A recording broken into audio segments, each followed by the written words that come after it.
Queenslander. Yes. Origin 3. 2025. What a game. What a series for Queensland in particular. Look, anyone who bet on the Maroons' victory last night would have almost tripled their money. As I said yesterday, the bookies were paying more than twice as much for a Queensland win as for a New South Wales win. This was, again, a backs to the wall, against all odds and expectations. Game 3 victory and series victory for the mighty Maroons. Go the Maroons! Look, I knew Queensland were in with a chance, but even I am quite shocked at the nature of the win and the scoreline.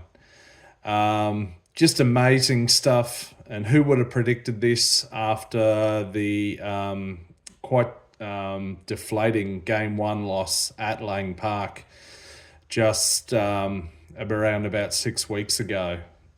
Just amazing. Incredible effort from Queensland. The entire team and staff, I mean, just off the top of my head, but special mentions to Billy Slater as coach, including some of his tough selection calls and even making changes to the 17 after the win in Game 2. Axing the captain, DCE, after Game 1, installing Munster as captain, who doesn't captain his club side. Speaking of Munster, incredible leadership performance from him, just days after his father tragically died suddenly. Amazing stuff. Tom Dearden, what a performance. Deserving man of the match and Wally Lewis medal for player of the series.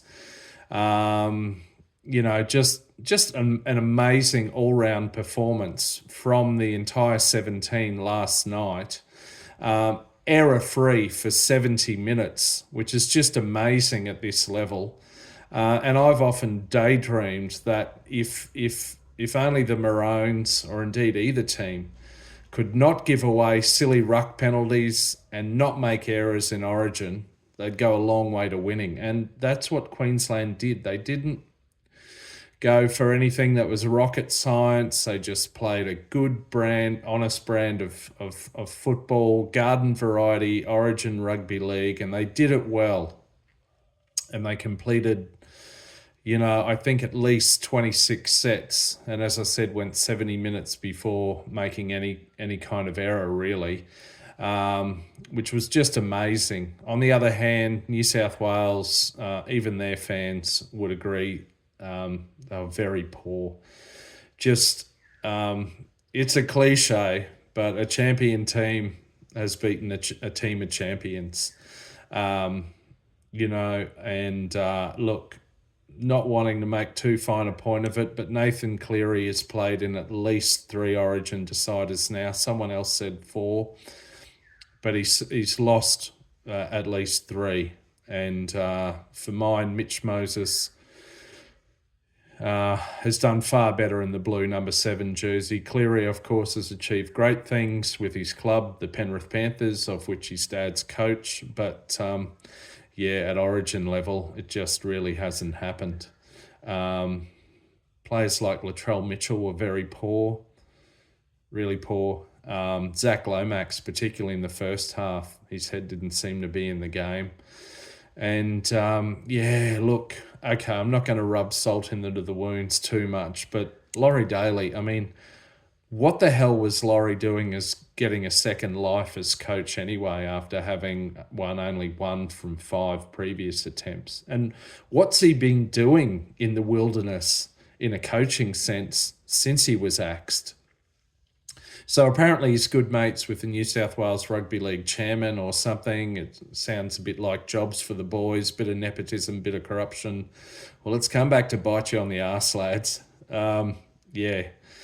If Laurie thinks he's got any chance of coaching the Blues next year, well, as a Queenslander, I hope he does. Yeah, as a Queenslander, I hope. I'm going off on a tangent here, but I hope you stick with Laurie. I hope you stick with Nathan Cleary, etc. Anyway, don't want to get too narky.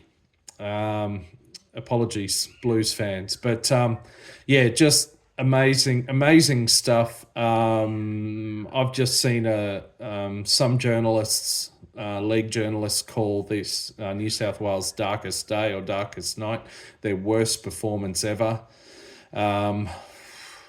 You be the judge of that. I won't. But in terms of not living up to expectations, and in terms of the talent that they apparently had on paper, it is a pretty damn dark day. Commiserations, Blues supporters, by the way. But I just am so elated with this. It's just been amazing. I mean, look at the centre pairing who are up against Mitchell and Crichton. 20-year-old Robert Toyer, who'd only played 10 NRL games before he made his debut in Origin Game 1. 27-year-old journeyman Gamat Shibasaki, who almost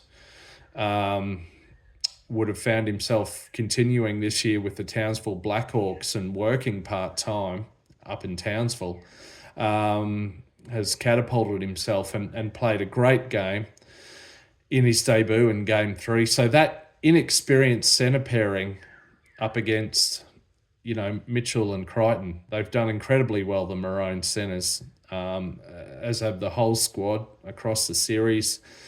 Big Papa, Josh Papa Le'i, coming out of retirement to play his final game just days after his wife gave birth to, I think, their fourth child, had some complications.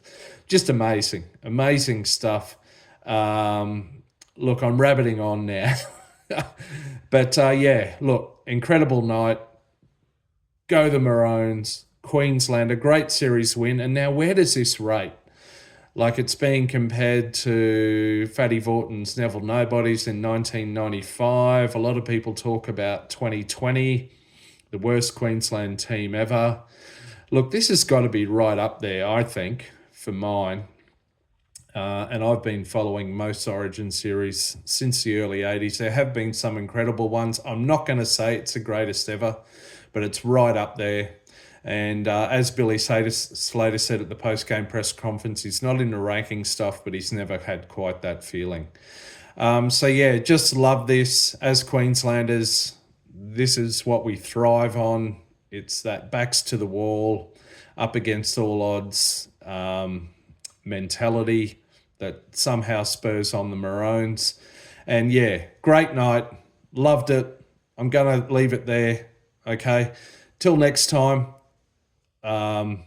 Look out for my NRL videos, but love this. See ya.